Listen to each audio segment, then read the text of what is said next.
Today we are at a loss in Des Plaines, Illinois. A hot water tank that leaked and dumped about 30 to 40 gallons of water into the utility room and adjacent rooms. Our crew came on site already and set up some equipment to stabilize. Let's jump right to the source, which was the utility room, which is right around the corner here.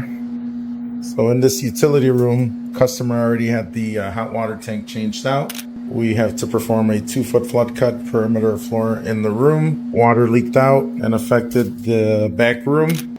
So 2-foot flood cut back here, around the utility room, and around this closet. The floors, as you can see, are buckled already.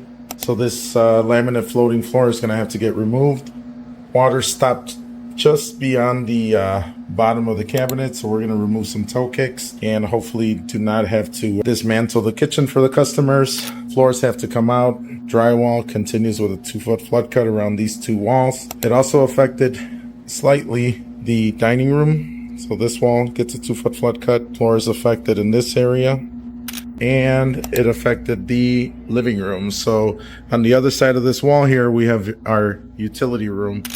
Crews came out today, stabilized the property, set up equipment to prevent further damage, and now we are on schedule to return the following day to perform our mitigation services.